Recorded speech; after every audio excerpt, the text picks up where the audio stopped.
नमस्कार दोस्तों, मैं हूं चन्ना और आप देख रहे हैं रियल हॉरर स्टोरीज।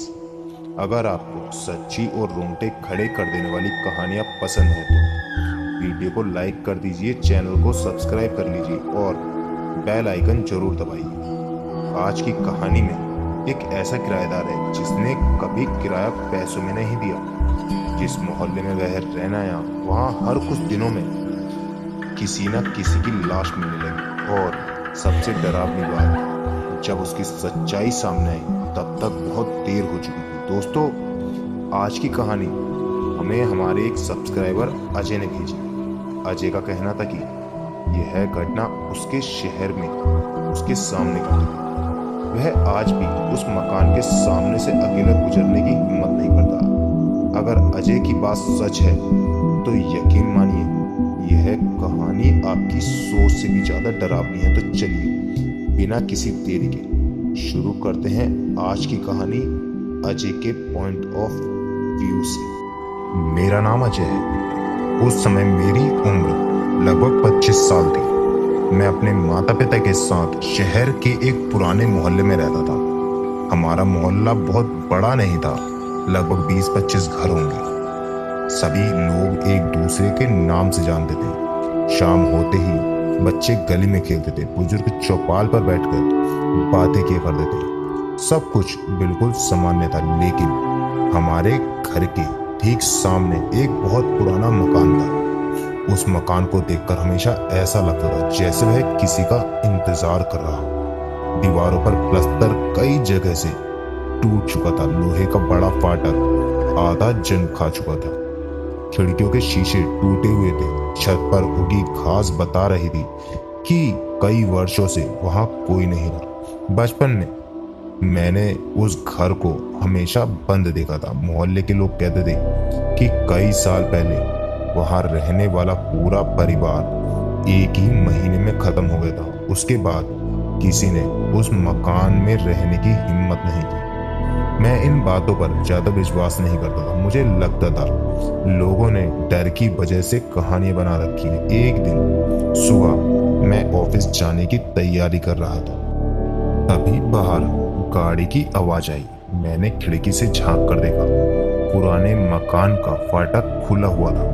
एक छोटा ट्रक अंदर खड़ा था और उसके सामने करीब 40-45 साल का एक आदमी बिल्कुल अकेला अपना सामान उतार रहा था। मुझे उस आदमी को देखकर सबसे पहले यही अजीब लगा कि उसके पास सामान बहुत कम था।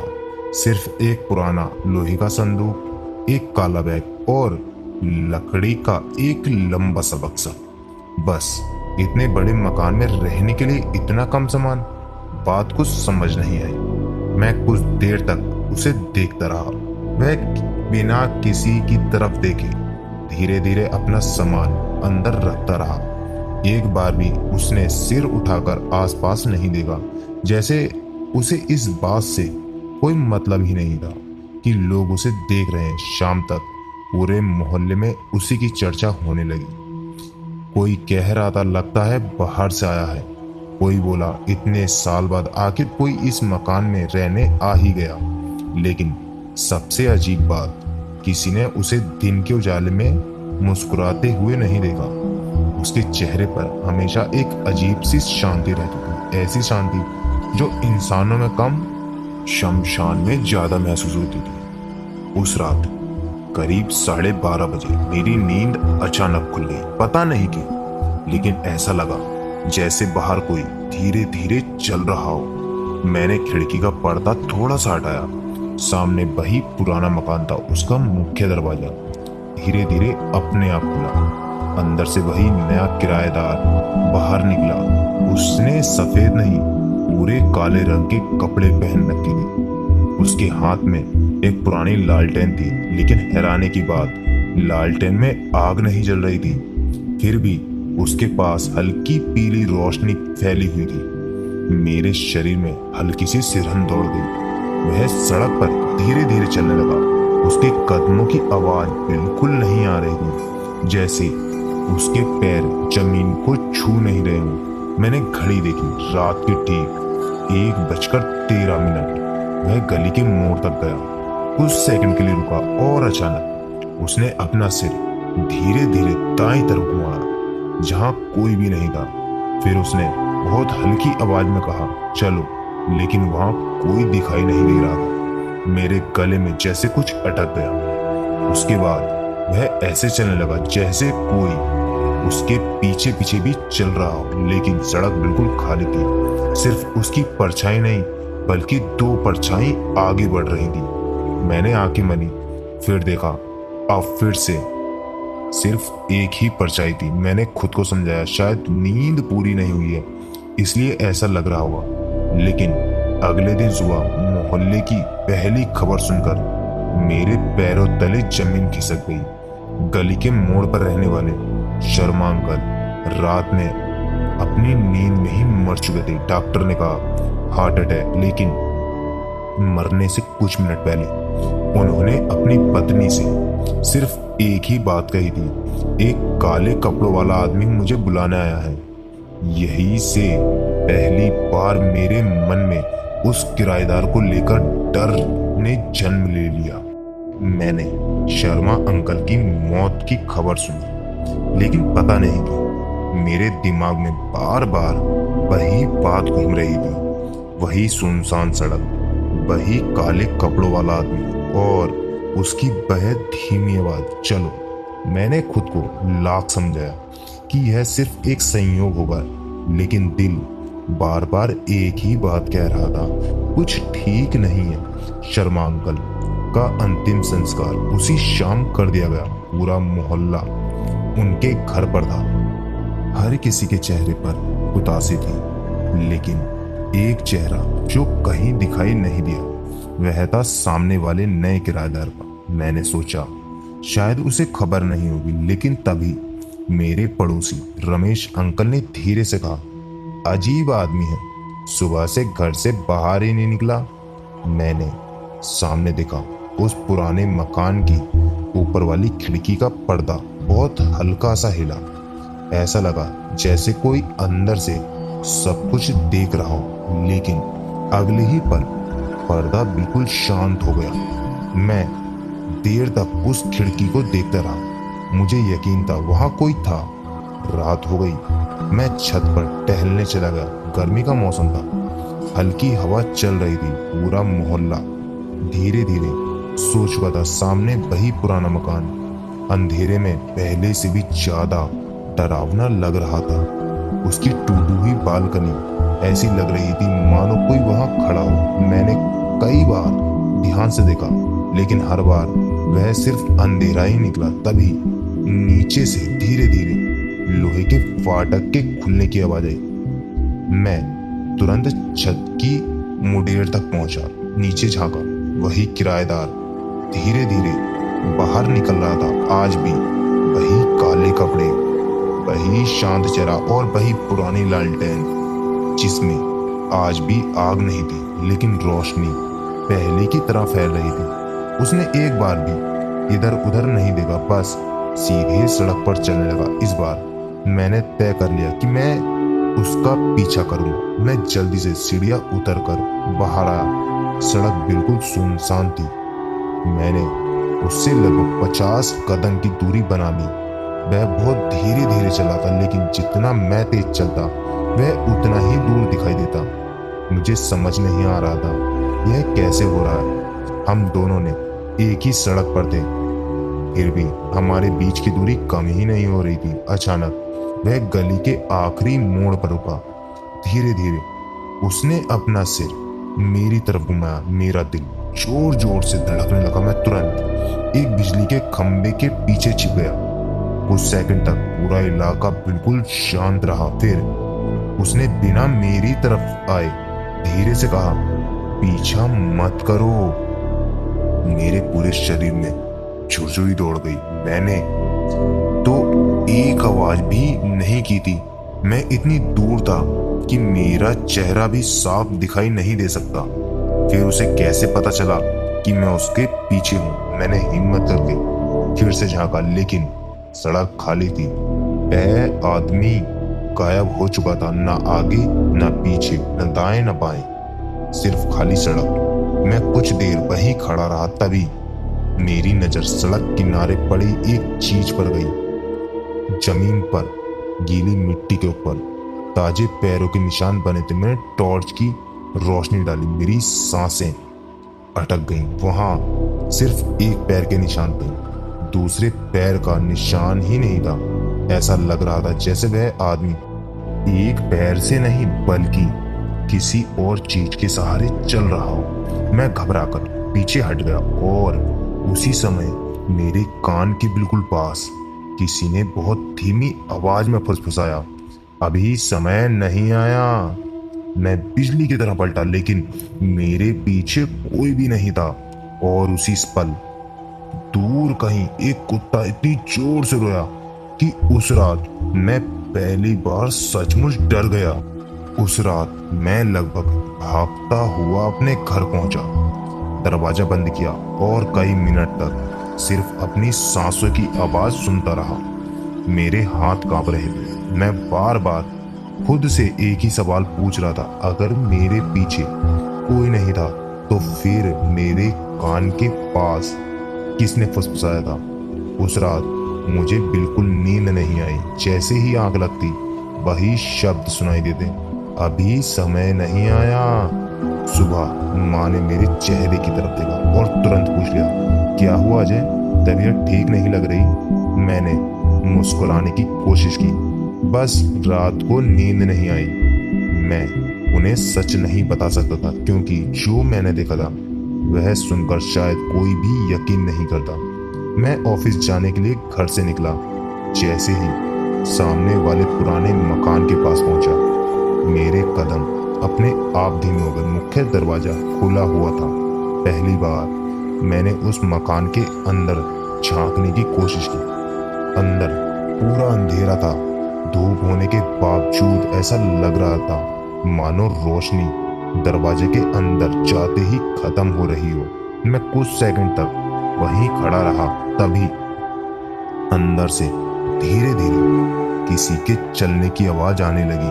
ठक ठक आवाज मेरी तरफ ही आ रही थी। मेरा दिल जोर से धड़कने लगा। मैंने सोचा अभी वह आदमी बाहर निकलेगा, लेकिन कोई बाहर नहीं आया।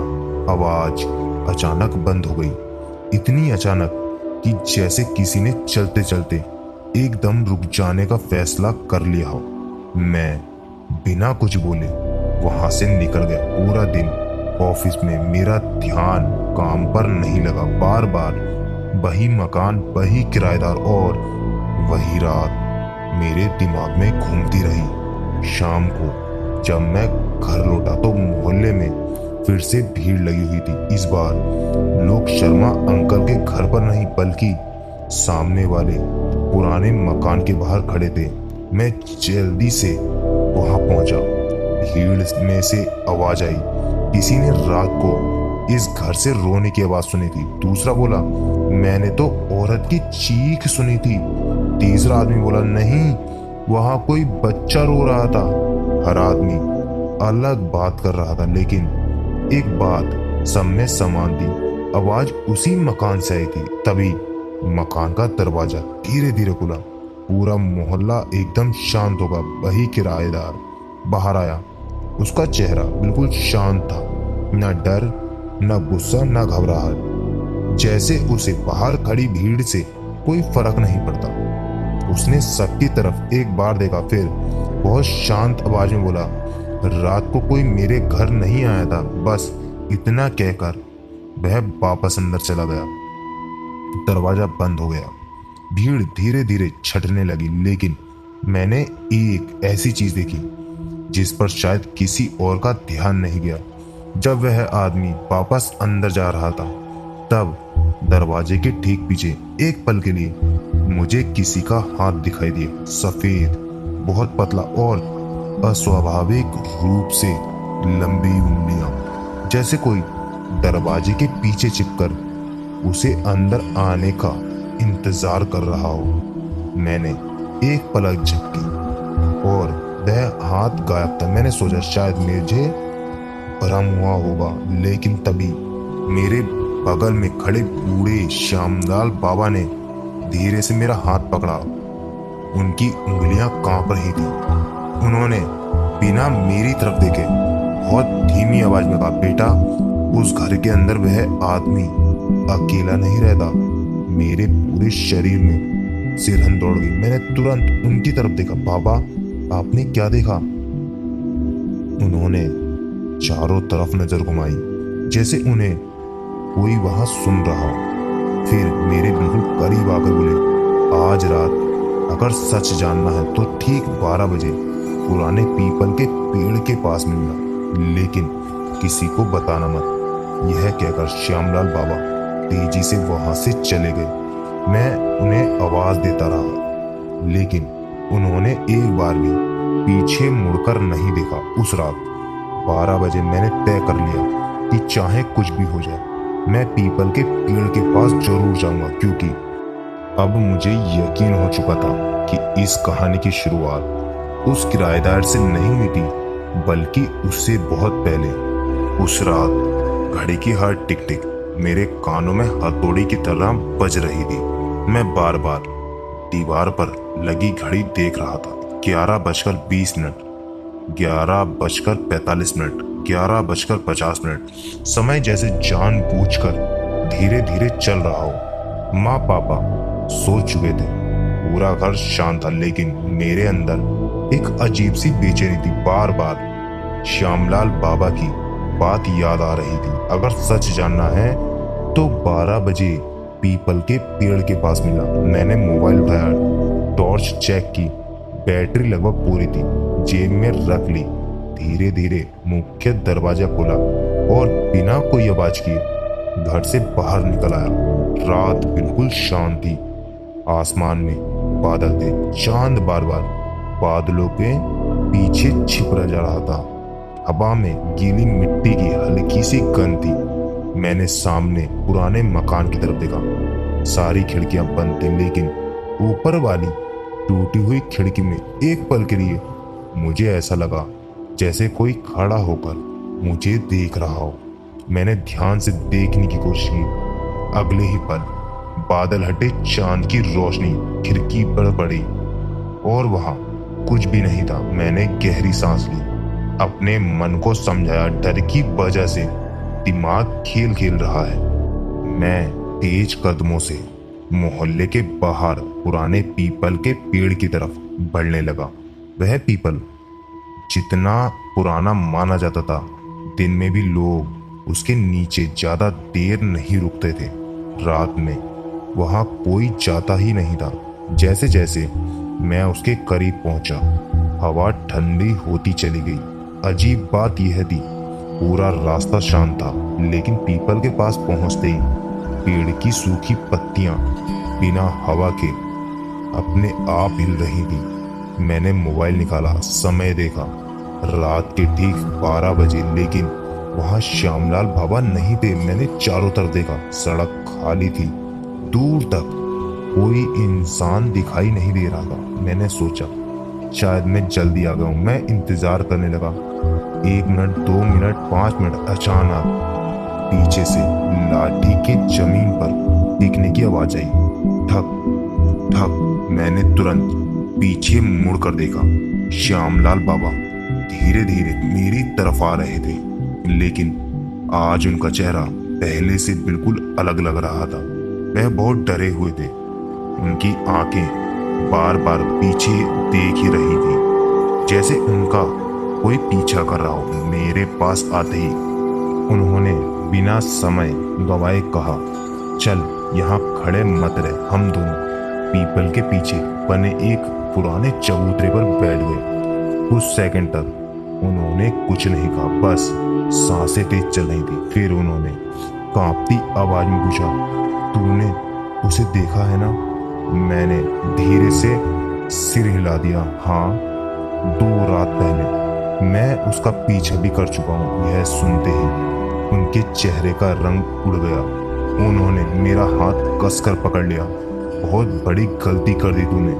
वह कभी पसंद नहीं करता कि कोई उसके पीछे चले। मैंने हैरानी से पूछा, आप उसे जानते हैं? उन्होंने तुरंत जवाब नहीं दिया। कुछ देर तक वह सामने अंधेरे में देखते रहे, फिर बहुत धीरे बोले, जानता नहीं पहचानता हूँ, क्योंकि आज से लगभग 30 साल पहले मैंने भी उसे इसी मोहल्ले में देखा था। मेरे मुंह से अपने आप निकला, क्या? उन्होंने सिर झुका लिया। उसका चेहरा आज भी वैसा ही है, एक भी झुर्री नहीं, एक भी सफेद बाल नहीं। 30 साल पहले जैसा था आज भी बिल्कुल वैसा ही है।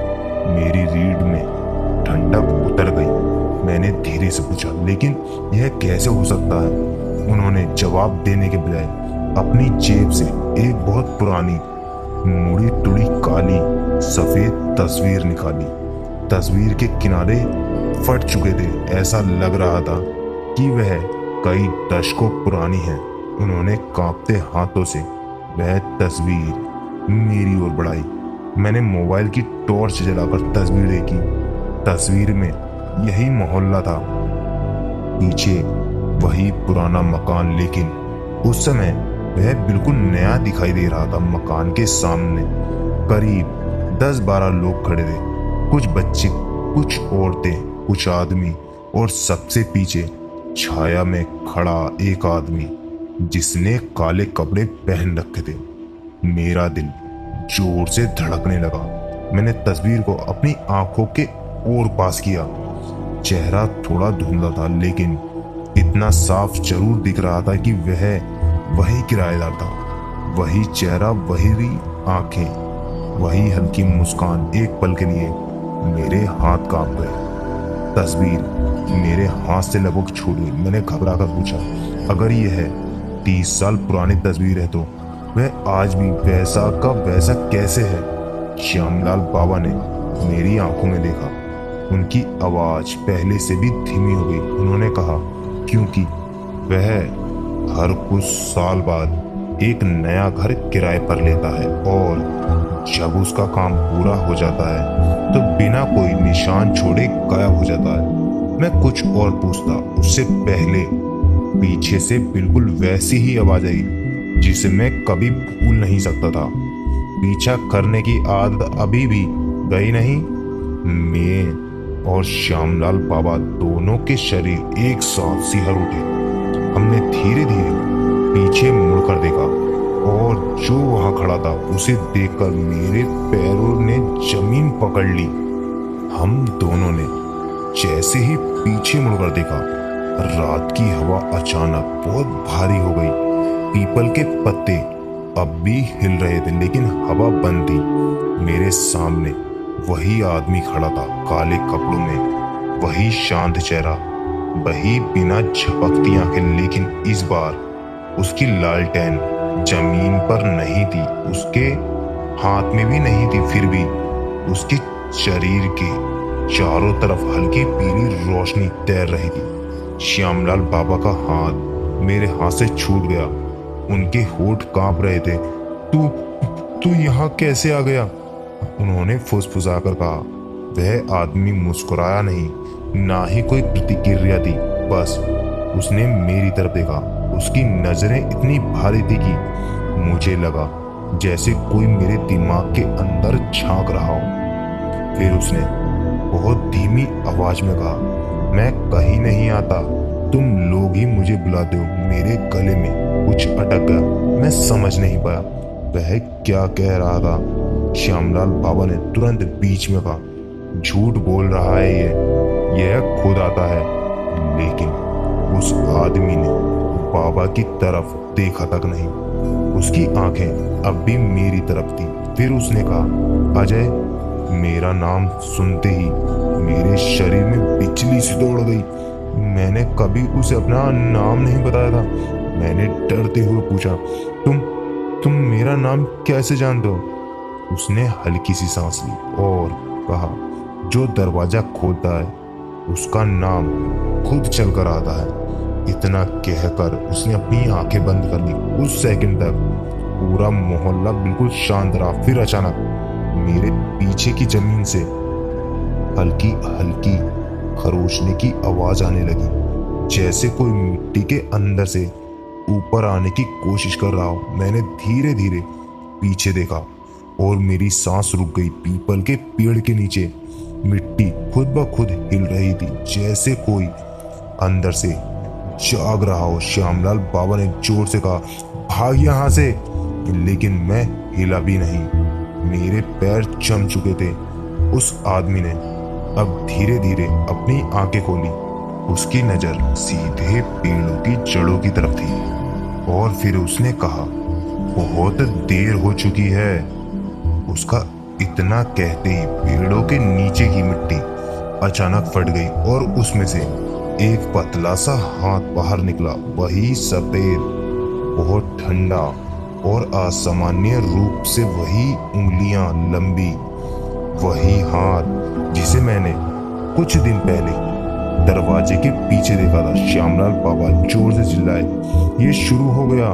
मैं कुछ समझ पाता उससे पहले उस आदमी ने पहली बार अपनी गर्दन मेरी तरफ घुमाई और बहुत धीरे से कहा, अब तुमने उसे देख लिया है, अब यह तुम्हें भी देख लेगा। मैंने कांपते हुए पूछा, कौन? उसने बिना जवाब दिए पेड़ की तरफ इशारा किया। मिट्टी अब पूरी तरह हिल रही थी और उसमें से धीरे धीरे कुछ और निकलने लगा। पहले एक काला कपड़ा, फिर एक चेहरा, फिर पूरा शरीर, लेकिन वह इंसान नहीं लग रहा था। उसका चेहरा धुंधला था, जैसे किसी ने उसे अधूरा छोड़ दिया। उसकी आंखें नहीं थी, सिर्फ खाली गड्ढे थे और उसके मुंह से हल्की हल्की फुसफुसाहट आ रही थी, जैसे कई आवाजें एक साथ बोल रही हूँ। श्यामलाल बाबा ने मेरी तरफ देखा और कांपती आवाज में कहा, यह वही है जिसका किराया लिया जाता है। मैंने घबराकर पूछा, किराया किसका? बाबा ने जवाब नहीं दिया, बस वह पीछे हटते जा रहे थे। उसी समय वह किराएदार फिर बोला, हर घर, हर इंसान कुछ ना कुछ छोड़ता है, मैं वही लेता हूँ। मिट्टी से निकला वह अजीब शरीर अब पूरी तरह बाहर आ चुका था और जैसे ही उसने जमीन पर पहला कदम रखा, हवा अचानक ठंडी हो गई। पेड़ की सारी पत्तियां एक साथ गिर पड़ी और उस पर वह बिना आंखों वाला चेहरा सीधे मेरी तरफ देखने लगा। मैं चिल्लाना चाहता था, लेकिन आवाज गले में ही फंस गई। तभी उस किराएदार ने बहुत शांत स्वर में कहा, अब समझा किराएदार क्यों कहते हैं मुझे? और उसके बाद उसने अपनी उंगली मेरी तरफ उठाई और अगला ही पल सब कुछ अंधेरे में डूब गया। अंधेरा एकदम अचानक नहीं आया था, वो जैसे धीरे धीरे मेरी आंखों के अंदर उतर गया हो। पहले मुझे लगा कि मेरी आंखें बंद हो गई हैं, फिर समझ आया नहीं, बाहर की दुनिया ही बंद हो चुकी है। कोई आवाज नहीं, कोई हवा नहीं, कोई हलचल नहीं, सिर्फ एक ही चीज, मेरी तेज धड़कन, धक धक धक धक। मैंने अपने हाथ आगे बढ़ाए तो मुझे कुछ भी महसूस नहीं हुआ, जैसे मैं किसी खाली जगह में खड़ा था। तभी बहुत दूर से एक आवाज आई, धीमी, टूटी हुई, जैसे कोई बहुत पुराने रेडियो में बोल रहा हो, अजय। मैंने घबराकर जवाब देने की कोशिश की, लेकिन आवाज नहीं निकली। फिर वही आवाज, इस बार थोड़ी पास से, तुम जहां हो वहां समय नहीं चलता। मैंने अपने पैरों को हिलाने की कोशिश की, लेकिन मेरे पैर जैसे जमीन में धंस चुके थे। तभी एक हल्की सी ठंडक मेरी गर्दन के पीछे महसूस हुई, जैसे कोई बहुत पास खड़ा हो लेकिन दिखाई नहीं दे रहा हो। मैंने धीरे धीरे सिर घुमाया और उसी पर मुझे उसकी सांस महसूस हुई, ठंडी, बहुत ठंडी, जैसे उसकी कब्र के अंदर की हवा हो। और फिर वो आवाज बिल्कुल मेरे कान के पास। डर अभी शुरू भी नहीं हुआ है। मैं पीछे हटने की कोशिश कर रहा था, लेकिन मेरा शरीर मानो किसी और के कंट्रोल में था। तभी अचानक एक तेज चमक हुई और फिर मैं उसी जगह खड़ा था, पीपल के पेड़ के नीचे। लेकिन अब कुछ बदल चुका था। श्यामलाल बाबा वहां नहीं थे, मिट्टी से निकला वो अजीब शरीर भी नहीं था, सिर्फ सामने वही किराएदार खड़ा था। और इस बार उसकी आंखों में पहली बार कुछ अलग था, खालीपन नहीं बल्कि एक गहरा शांत भरोसा, जैसे उसे पता हो कि अब कुछ बचने वाला नहीं है। उसने धीरे से कहा, तुमने देख लिया, अब तुम भी हिसाब में हो। मैंने कांपते हुए पूछा, किसका हिसाब?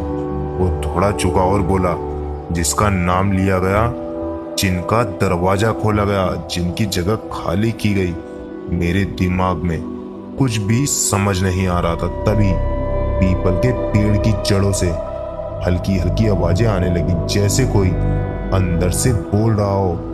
कई आवाजें एक साथ, लिख दो नाम, किराया पूरा करो। मैं पीछे हटने लगा, लेकिन जमीन फिर से हिलने लगी और उसी मिट्टी से अब वो हाथ नहीं बल्कि पूरा चेहरा बाहर आने लगा।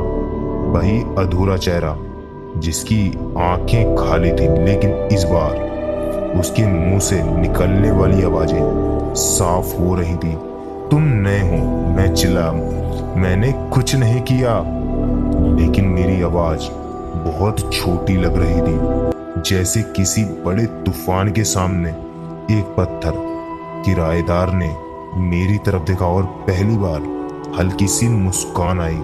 तुमने किया नहीं, तुमने देखा, और देखने के बाद कोई वापस नहीं जाता। तभी मिट्टी से निकला वह शरीर धीरे धीरे पूरा बाहर आ गया और उसके बाहर आते ही हवा अचानक भारी हो गई।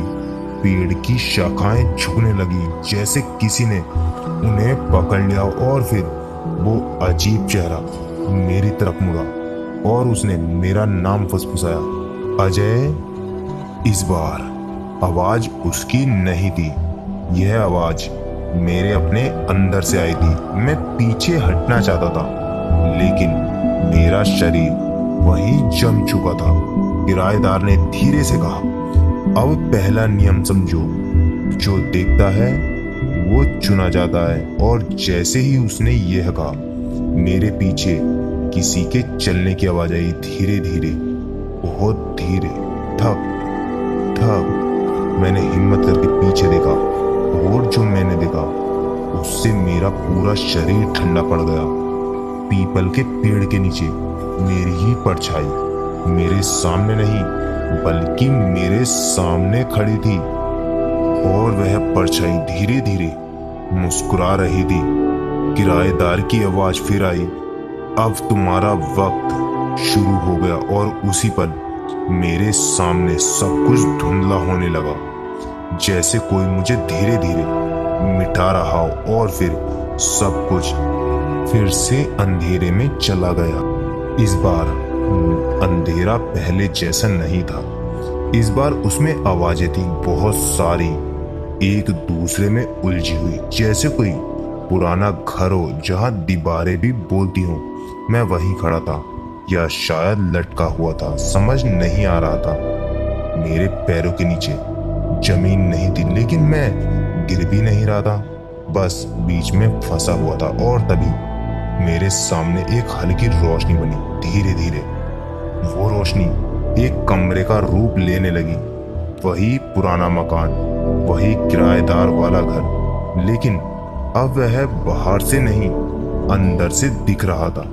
दीवारें काली थी, जैसे समय ने उन्हें जला दिया हो, और बीच में वही किराएदार खड़ा था। लेकिन इस बार वह अकेला नहीं था, उसके पीछे कई परछाइयां थी, कुछ खड़ी, कुछ अधूरी, कुछ जैसे दीवारों में फंसी हुई।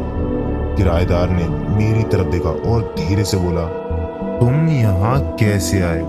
यह सवाल गलत है, सही सवाल यह है, तुम अभी तक बाहर कैसे थे? मैं कुछ बोल नहीं पाया, मेरी आवाज ही नहीं थी। तभी वो कमरे में चलने लगा, उसके कदमों की आवाज अब साफ सुनाई दे रही थी, थक थक।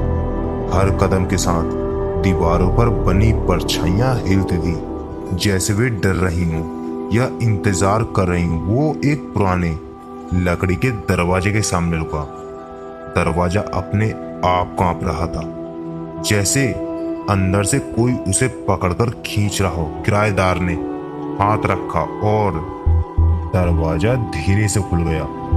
अंदर अंधेरा था, लेकिन वह अंधेरा खाली नहीं था। उसके अंदर आवाजें थी, रोना था, फुसफुसाहट थी और नाम थे, बहुत सारे नाम जिन्हें मैं पहचान नहीं पा रहा था। किराएदार ने बिना पीछे देखे कहा, ये मेरा हिसाब नहीं है, ये उन लोगों का है जिन्होंने दरवाजा खोला था। मैंने हिम्मत करके पूछा, या शायद सोचा, दरवाजा किसका? उसने पहली बार मेरी तरफ देखा और बोला, हर घर में एक जगह होती है जहां कोई नहीं जाना चाहता, लेकिन वही जगह सबसे ज्यादा खाली होती है। उसने दरवाजे के अंदर इशारा किया और उसी पल अंदर से एक हाथ बाहर आया। वही लंबी उंगलियां, वही सफेद रंग, लेकिन इस बार उस हाथ ने मुझे नहीं पकड़ा, वो बस इशारा कर रहा था अंदर आने का। किराएदार ने धीरे से कहा, अब तुम देखोगे कि किराया कैसे लिया जाता है। और जैसे ही उसने यह कहा, मुझे अचानक फिर से हवा महसूस हुई। मैं गिरा जोर से, लेकिन जमीन पर नहीं, बल्कि उस पुराने पीपल के पेड़ के नीचे। मैं हाँफ रहा था, मेरे कपड़े मिट्टी से सने थे, मेरे हाथ कांप रहे थे। सब कुछ वापस वही था, रात, पेड़ और सामने खड़ा किराएदार। लेकिन अब कुछ और बदल चुका था। मोहल्ला जाग चुका था, दूर दूर तक लोग खड़े थे, लेकिन कोई पास नहीं आ रहा था। सब दूर से देख रहे थे, जैसे किसी ने उन्हें रोक दिया हो। किराएदार ने सबकी तरफ देखा और बहुत शांत आवाज में कहा, आज कोई भी नहीं आएगा, क्योंकि आज पहला हिसाब पूरा होगा। मेरे कानों में एक तेज आवाज गूंजी, जैसे किसी ने अंदर कुछ खोल दिया हो, और फिर मिट्टी के अंदर से एक और परछाई बाहर आने लगी। इस बार वह छोटी थी, अधूरी नहीं, लेकिन डरावनी। उसका चेहरा साफ था, लेकिन पहचान नहीं था, जैसे वो किसी भी इंसान का चेहरा हो सकता था या किसी का भी नहीं। किराएदार ने मेरी तरफ देखा और कहा, अब समझो, किराया सिर्फ लिया नहीं जाता, कभी कभी वापस भी आता है। और उसी पल वो परछाई सीधे मेरी तरफ बढ़ने लगी, धीरे लेकिन लगातार, जैसे उसे पता हो कि उसे कहाँ जाना हो। मैं पीछे हटने लगा, लेकिन मेरे पीछे अब कुछ नहीं था, सिर्फ वही पेड़ और वही किराएदार जो अब बिना हिले मुझे देख रहा था।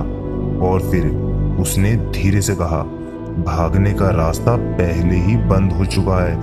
और कहानी वहीं रुक गई। मैं उस मिट्टी में आधा धंसा हुआ था और मेरे सामने वही परछाई धीरे धीरे चल रही थी, लेकिन इस बार उसके कदम मेरे पास नहीं आ रहे थे। वह सीधे पीपल के पेड़ के चारों तरफ घूम रही थी, जैसे वह मुझे नहीं, किसी और चीज को ढूंढ रही हो। किराएदार वहीं खड़ा था, बिना हिले। उसकी आंखें अब भी शांत थी, लेकिन पहली बार उसमें एक गंभीरता थी, जैसे अब खेल खत्म होने वाला हो। श्यामलाल बाबा दूर जमीन पर गिरे हुए दिखाई दिए थे। वे उठने की कोशिश कर रहे थे, लेकिन उनके शरीर में ताकत नहीं थी। उन्होंने कांपते हुए कहा, अब समझ आ रहा है, यह आदमी किसी को मारने नहीं आता। मैंने दर्द में पूछा, तो फिर क्या करता है? बाबा ने मुश्किल से निगलते हुए कहा, यह लोगों को खाली करता। मैंने सुना, लेकिन समझ नहीं आया। उसी पल किराएदार ने पहली बार सीधे जवाब दिया। उसने मेरी तरफ देखा और कहा, हर इंसान के अंदर कुछ चीजें होती हैं, डर, यादें और नाम। मैं वही लेता हूँ। मेरे अंदर ठंड फैल गई। मैंने कांपते हुए पूछा, नाम? वह थोड़ा आगे आया और पहली बार उसका चेहरा थोड़ा साफ दिखा, और जो मैंने देखा उससे मेरा दिमाग सुन्न हो गया। उसकी आंखों में कोई पुतली नहीं थी, सिर्फ खाली सफेद गहराई, जैसे किसी ने इंसान की पहचान ही मिटा दी हो। उसने कहा, तुमने देखा था, इसलिए तुम्हारा नाम अब पूरा नहीं रहा। मैंने घबराकर अपने आप को छूकर देखा। मैं अब भी था, लेकिन मुझे अपने अंदर कुछ खालीपन महसूस हो रहा था, जैसे कुछ अंदर से टूट गया हो। तभी जमीन पर पड़ी परछाई, जो अभी तक घूम रही थी, अचानक रुक गई और सीधे मेरी तरफ मुड़ी। उसकी आवाज आई, लेकिन वह मेरी नहीं थी, किसी और की थी। अजय। मैंने सिर पकड़ लिया। किराएदार ने धीरे से कहा, अब यह हिस्सा तुम्हारा नहीं रहा। और उसी पल मेरे पीछे मिट्टी से एक और दरवाजा बन गया, लेकिन इस बार वह दरवाजा पेड़ के नीचे नहीं था, वह मेरे बिल्कुल पीछे था, जैसे वह हमेशा से वही था, बस मुझे दिखा नहीं था। श्यामलाल बाबा चिल्लाए, मत देखना, लेकिन देर हो चुकी थी। मेरी आंखें अपने आप पीछे मुड़ गईं और जैसे ही मैंने देखा, दरवाजा खुल चुका था। उसके अंदर कोई अंधेरा नहीं था, बल्कि एक पूरा मोहल्ला दिख रहा था, लेकिन वह हमारा नहीं था। वह पुराना था, बहुत पुराना, और जहां हर घर के सामने वही किराएदार खड़ा था। हजारों बार एक ही आदमी, एक ही चेहरे, हर घर के सामने। मैं कांप गया। किराएदार की आवाज आई, अब समझो, मैं एक नहीं हूं, मैं वो नाम हूं जो हर घर में खाली छोड़ दिया जाता। मैं पीछे हटने की कोशिश कर रहा था, लेकिन मेरा शरीर अब पूरी तरह कमजोर हो चुका था। और उस समय मेरे सामने वाला किराएदार धीरे धीरे कई हिस्सों में बिखरने लगा, जैसे वह एक इंसान नहीं, बल्कि एक याद हो जो हर जगह फैल रही हो। और आखिरी बात उसने कही, अब अगला किराएदार तैयार है। और सब कुछ फिर से शांत हो गया। मिट्टी के अंदर बना वह दरवाजा अब भी खुला था, और उसके अंदर जो दृश्य दिख रहा था वह मेरे दिमाग में फंस गया था। लेकिन इस बार किराएदार ने कुछ नहीं छिपाया, वह सीधे मेरे सामने आकर दोबारा खड़ा हो गया और बहुत शांत आवाज में बोला, अब डरना बंद करो, अब समझना शुरू करो। मैं कांप रहा था, लेकिन सुनने के अलावा कोई रास्ता नहीं था। उसने इशारा किया उस खुले दरवाजे की तरफ और कहा, यह जो तुम देख रहे हो, यह मेरा घर नहीं है, यह मेरा काम है। मैंने डरते हुए पूछा, काम? उसने धीरे से सिर हिलाया। मैं उन जगहों पर आता हूँ जहाँ लोग कुछ भूल जाते हैं, और मैं वहीं वापस ले आता हूँ। मैंने कांपते हुए पूछा, क्या वापस ले लेते हो? उसने बिना देर किए जवाब किया, इंसान की पहचान। मैं कुछ बोल नहीं पाया। वह आगे बढ़ा और पीपल के पेड़ को छू लिया। पेड़ अचानक हल्का कांप गया, जैसे उसमें जान हो। उसने कहा, हर घर में एक समय आता है जब वहां कोई नया किराएदार चाहिए होता है, लेकिन कोई इंसान नहीं आता, तो मैं आता हूँ। श्यामलाल बाबा जमीन पर पड़े पड़े बोले, यह झूठ बोल रहा है। लेकिन किराएदार ने उनकी तरफ देखा भी नहीं, वह सिर्फ मुझे देख रहा था। और फिर उसने कहा, तुमने मुझे देखा, इसलिए अब तुम भी इस कहानी का हिस्सा हो। मेरे पैर अब भी मिट्टी में थे, लेकिन अब मिट्टी धीरे धीरे ढीली हो रही थी, जैसे वह मुझे छोड़ रही हो या खींच रही हो। तो तभी पीछे खड़े लोगों में हलचल हुई। मोहल्ले के लोग धीरे धीरे पास आने लगे, लेकिन उनकी आंखें खाली थी, जैसे वे अपनी मर्जी से नहीं आ रहे थे। किराएदार ने उन्हें देखा और हल्की आवाज में कहा, रुक जाओ। और सब वहीं रुक गए। फिर उसने मेरी तरफ देखा और पहली बार साफ कहा, तुम इस घर के अगले किराएदार बनोगे। मैंने चिल्लाने की कोशिश की, मैं क्यों? उसने बहुत शांत जवाब दिया, क्योंकि तुमने दरवाजा देखा, और जो दरवाजा देख लेता है वह खाली हो जाता है। उसके इतना कहते ही मेरे शरीर के अंदर एक अजीब सा खालीपन फैलने लगा, जैसे मेरी यादें धीरे धीरे धुंधली हो रही हूँ। माँ का चेहरा, घर, नाम सब दूर होने लगा। मैं घबराया और जोर से चीखा, नहीं। और उसी पल किराएदार ने पहली बार अपनी उंगली मेरी तरफ उठाई और कहा, अभी नहीं। मैं चौंक गया। उसने कहा, अभी तुम्हारा नाम पूरा खत्म नहीं हुआ है, इसलिए अभी तुम बचोगे। लेकिन उसकी आवाज ठंडी थी, जैसे यह बचना भी अस्थायी हो। फिर उसने पीछे मुड़कर उस खुले दरवाजे को बंद कर दिया और जैसे ही दरवाजा बंद हुआ, सब कुछ सामान्य होने लगा। मिट्टी शांत, हवा वापस, लोग दूर हटने लगे। लेकिन एक चीज बदल चुकी थी, किराएदार अब गायब हो चुका था और मैं पहली बार पूरी तरह अकेला खड़ा था। लेकिन मेरे दिमाग में सिर्फ एक बात थी, यह अभी गया नहीं है। पीपल के पेड़ के नीचे सब कुछ शांत हो गया। किराएदार, मिट्टी से निकला वह अजीब साया और वह खुला दरवाजा, सब कुछ जैसे धुन में खुल गया। और फिर मैं वहीं जमीन पर गिर पड़ा। सुबह का समय था, हल्की रोशनी फैल रही थी। गांव के कुछ लोग उस पुराने पीपल के पास से गुजर रहे थे और तभी उन्हें एक लड़का दिखाई दिया, मिट्टी से सना हुआ, बेहोश पड़ा। लोग घबरा गए, ये कौन है, यहाँ कैसे आ? कुछ लोगों ने मुझे उठाया और तुरंत मेरे घर ले गए। जब मेरी आंख खुली, मैं अपने बिस्तर पर था। माँ मेरे पास बैठी रो रही थी, पापा खड़े थे, चेहरे पर चिंता थी। माँ ने तुरंत पूछा, अजय क्या हुआ था तुम्हें? तुम रात में कहाँ चले गए थे? मैं चुप रहा। मेरे मुंह से एक शब्द नहीं निकला, क्योंकि अगर मैं बोलता तो यकीन कोई नहीं करता।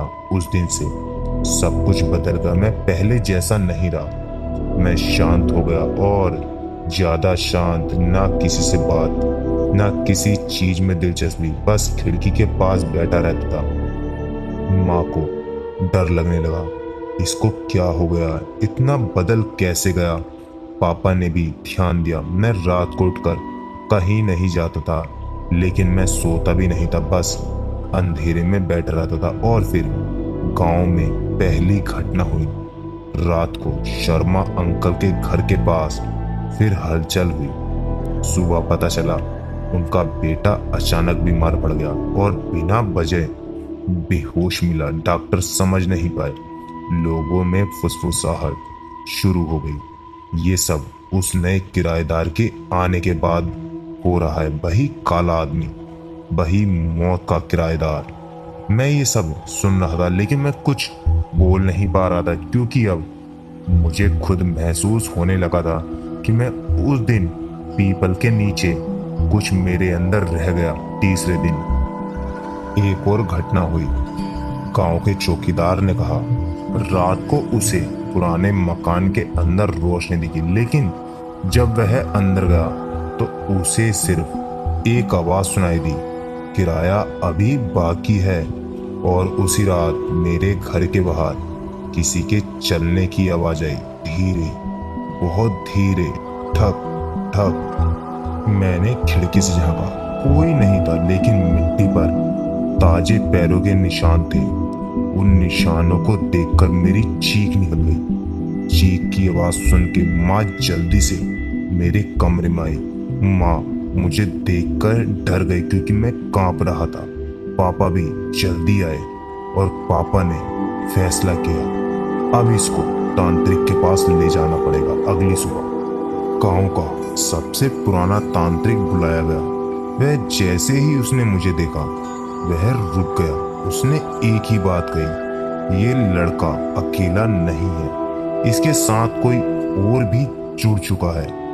और उस नाम को सुनकर मेरे अंदर पहली बार वही आवाज गूंजी, धीरे से, बहुत धीमे, किराएदार।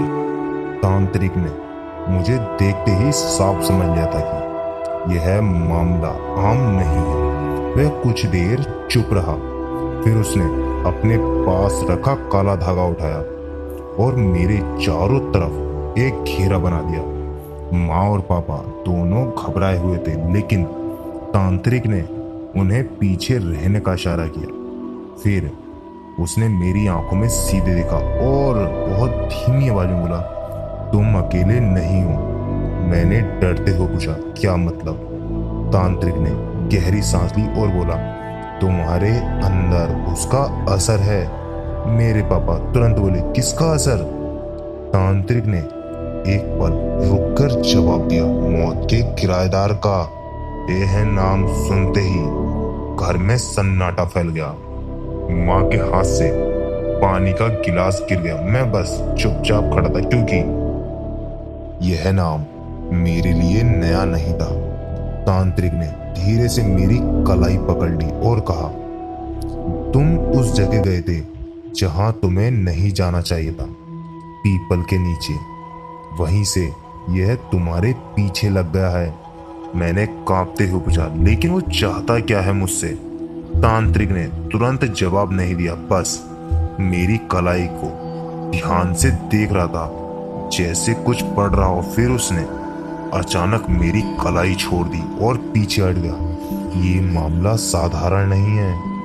यह किराएदार किसी घर का नहीं होता, यह इंसानों की यादों का किराएदार है। मैंने डरते हुए पूछा, यादों का? तांत्रिक ने सिर हिलाया। हाँ, जो भी उसे देख लेता है उसके अंदर की कुछ यादें धीरे धीरे गायब होने लगती हैं, और जब यादें पूरी तरह खत्म हो जाती हैं तो इंसान खुद भी खाली हो जाता है। मेरे अंदर वही खालीपन फिर से महसूस हुआ जो पीपल के पेड़ के नीचे हुआ था। मैंने घबरा कर पूछा, तो मैं क्या करूं? तांत्रिक ने बहुत गंभीर होकर कहा, सबसे पहले तुम्हें उससे दूरी बनानी होगी, क्योंकि अब वह तुम्हें अकेला नहीं छोड़ेगा। उसी रात गांव में फिर एक घटना हुई। एक और आदमी जिससे ने उस पुराने मकान के बारे में बात की थी, वह अचानक घर से निकला और बस चलते चलते गिर पड़ा। डॉक्टर ने कहा कुछ समझ नहीं आया, लेकिन तांत्रिक ने सिर्फ एक बात कही, किराएदार अपना काम शुरू कर चुका है। उस रात मेरे कमरे में भी कुछ बदला हुआ था। मैं सो नहीं पा रहा था और तभी दीवार पर हल्की सी परछाई बनी। पहले मैंने सोचा वह मेरी ही होगी, लेकिन फिर वह परछाई हिली और धीरे धीरे मेरी तरफ घूमी और फिर बहुत हल्की आवाज आई, तुम्हारी यादें कुछ अभी बाकी हैं। मैं डर कर उठ गया। कमरे में कोई नहीं था, लेकिन खिड़की के बाहर उस पुराने मकान की दिशा में एक हल्की पीली रोशनी चल रही थी, जैसे कोई मुझे देख रहा हो और इंतजार कर रहा हो। और उस रोशनी के बीच मुझे साफ सुनाई दिया, किराया अभी पूरा नहीं हुआ। उस रात मैं बिल्कुल सो नहीं पाया। कमरे की दीवार पर वही हल्की परछाई बार बार बनती और गायब होती रही, और हर बार उसकी आवाज थोड़ी और साफ होती जा रही थी, तुम्हारी यादें कम हो रही हैं, तुम खाली हो रहे हो। मैंने माँ को बुलाने की कोशिश की, लेकिन जैसे ही मैं उठा दरवाजा अपने आप बंद हो गया। धड़ाम, पूरा घर हिल गया। सुबह तांत्रिक फिर आया। इस बार वह पहले से ज्यादा गंभीर था। उसने घर में कदम रखते ही कहा, वह अब तक यहाँ आ चुका है। माँ घबरा गई। कहाँ तक? तांत्रिक ने मेरी तरफ देखा और बोला, तुम्हारे घर तक। मेरे अंदर डर और बढ़ गया। तांत्रिक ने तुरंत एक लाल कपड़ा निकाला और मेरे सिर के ऊपर बांध दिया। फिर उसने कहा, अब सुन, यह किराएदार किसी जगह में नहीं रहता, यह एक जगह बदलने वाली चीज है। मैंने पूछा, मतलब? तांत्रिक ने धीरे से कहा, जो इंसान इसे देखता है वह धीरे धीरे अपनी पहचान खो देता है, और जब पूरी पहचान खत्म हो जाती है तो वह खुद उस किराएदार की जगह ले लेता। मेरे पापा चौंक गए। ये क्या कह रहे हो? तांत्रिक ने गंभीर आवाज में कहा, तुम्हारा बेटा अगला किराएदार बन सकता है। यह सुनकर माँ रोने लगी। मैं कांप रहा था। तभी मेरे कमरे की खिड़की से वही पुराना मकान दिखा, लेकिन इस बार वह मकान हल्का चमक रहा था और उसके दरवाजे पर कोई खड़ा था, वही किराएदार। लेकिन अब वह अकेला नहीं था, उसके पीछे कई परछाइयां थीं और सभी धीरे धीरे मेरी तरफ देख रही थी। तांत्रिक ने अचानक कहा, अब खेल खत्म करने का समय आ गया है। उसने मेरी कलाई पकड़ ली और जोर से कहा, तुझे उसी जगह जाना होगा जहां से ये शुरू हुआ था। मैंने डरते हुए पूछा, पीपल के पेड़? तांत्रिक ने सिर हिलाया, हाँ, और आज रात वह भी वहीं होगा। रात हो गई। तांत्रिक, मैं और मेरे पापा तीनों पीपल के पेड़ के पास पहुंचे। हवा बहुत भारी थी। पेड़ अब पहले जैसा नहीं लग रहा था। उसके नीचे जमीन सूखी नहीं थी, बल्कि गीली और काली थी।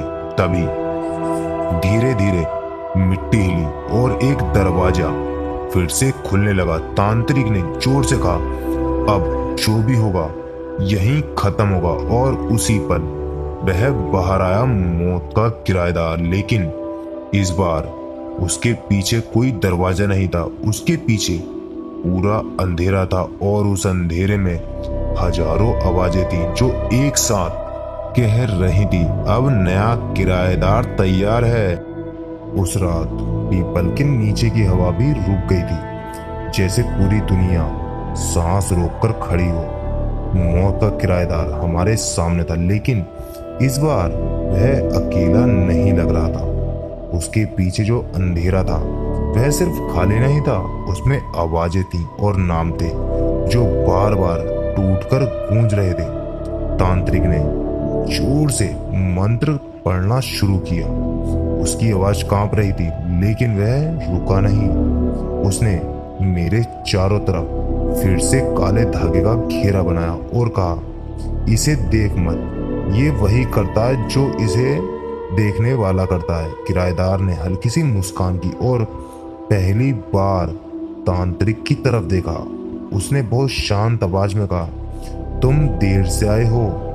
तांत्रिक ने दांत भींचकर जवाब दिया, मैं सही समय आया हूँ। मिट्टी फिर से हिलने लगी, लेकिन इस बार सिर्फ पीपल के नीचे की नहीं, बल्कि पूरे मोहल्ले की जमीन हिलने लगी।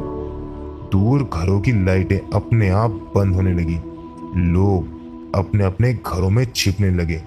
किराएदार ने धीरे धीरे कदम आगे बढ़ा और हर कदम के साथ मेरे दिमाग में हल्का दर्द होने लगा, जैसे मेरी यादें किसी ने खींचनी शुरू कर दी हो। तांत्रिक चिल्लाया, अब यह नाम लेना शुरू करेगा जो इसे रोकने की कोशिश करेगा। और उसी पल किराएदार ने मेरी तरफ देखा और बहुत धीमे से बोला, अजय। मेरे शरीर में झटका लगा, लेकिन इस बार दर्द सिर्फ डर का नहीं था, बल्कि अंदर कुछ टूटने जैसा था। किराएदार आ गया और ठीक सामने रुक गया। उसने कहा, तुम अब आधे खाली हो चुके हो, बस एक कदम और तुम भी किराएदार बन जाओगे। तांत्रिक ने जोर से कहा, मत सुन इसकी बात। लेकिन आवाज अब कमजोर पड़ रही थी। किराएदार ने तांत्रिक की तरफ देखा और कहा, तुम इसे रोक नहीं सकते, क्योंकि यह कोई आत्मा नहीं है, यह एक जगह है। उसने पीपल के पेड़ की तरफ इशारा किया और पेड़ के नीचे फिर से दरवाजा खुलने लगा, लेकिन इस बार वह बहुत बड़ा था, जैसे जमीन नहीं, पूरा रास्ता खुल रहा हो। अंधेरे से आवाजें आने लगी, किराया पूरा करो, नया नाम डालो। तांत्रिक ने आखिरी कोशिश की। उसने एक जलता हुआ नारियल जमीन पर फेंका और जोर से मंत्र बोला, लेकिन किराएदार पर कोई असर नहीं हुआ। वह मेरी तरफ झुका और फुसफुसाया, अब फैसला तुम्हारा नहीं, अब नाम खुद तय करेगा। और उसी पर मेरे दिमाग में एक तेज दर्द हुआ। सब कुछ सफेद होने लगा। माँ का चेहरा, घर, मोहल्ला सब गायब होने लगा। तांत्रिक चिल्लाया, आंख बंद कर, लेकिन देर हो चुकी थी। मैंने आखिरी बार आंख खोली और देखा पीपल के नीचे से निकला वह दरवाजा सीधे मेरी तरफ खुल रहा था और किराएदार ने बहुत शांत आवाज में कहा, अंतिम किराएदार मिल गया है। पीपल के नीचे वह दरवाजा अब पूरी तरह खुल चुका था। इस बार उसके अंदर अंधेरा नहीं था बल्कि एक पूरा शहर दिखाई दे रहा था, लेकिन वह शहर हमारा नहीं था, ना हमारा गांव था, ना हमारे लोग थे। किराएदार मेरे ठीक सामने खड़ा था और उसकी आवाज अब पहले जैसी शांत नहीं थी बल्कि गहरी थी, जैसी कई आवाजें एक साथ बोल रही हूं। उसने कहा, अब असली सच देखो। अचानक हवा रुक गई और मेरे पैर जमीन से उठ गए। मैं उस खुले दरवाजे के अंदर खींचने लगा। तांत्रिक ने मुझे पकड़ने की कोशिश की, लेकिन उसके हाथ हवा में रुक गए, जैसे किसी ने उसे रोक दिया हो। किराएदार ने तांत्रिक की तरफ देखा और पहली बार उसके चेहरे पर हल्की थकान दिखी। उसने कहा, तुमने कोशिश बहुत देर से की। और फिर उसने मेरी तरफ देखा। तुम पहले इंसान नहीं हो। मैं चौंक गया। उसने कहा, हर बार जब यह जगह खाली होती है कोई ना कोई इसे देख लेता है और वही नया किराएदार बनता है। मेरे दिमाग में दर्द बढ़ गया, यादें टूटने लगी, लेकिन उसी टूटन के बीच मुझे कुछ दिखने लगा। मुझे वही मकान दिखा, लेकिन नया नहीं, बहुत पुराना। और वही वहां पर श्यामलाल बाबा थे, युवा अवस्था में, डरे हुए, भागते हुए। किराएदार की आवाज गूंजती, यह शुरुआत नहीं, यह चक्र नहीं, यह जगह है। उसने पीपल की तरफ इशारा किया और कहा, यह पेड़ नहीं, यह सीमा है, जिसके अंदर जो जाता है उसका नाम मिट जाता। अचानक मेरे अंदर सब कुछ टूटने लगा। माँ का चेहरा धुंधला हो गया, मेरा नाम गायब, मैं खुद को भूलने लगा। तभी तांत्रिक ने आखिरी आवाज लगाई, अपना नाम याद रख। मैंने जोर से आंखें बंद की और अपने अंदर चिल्लाया, मैं अजय हूँ।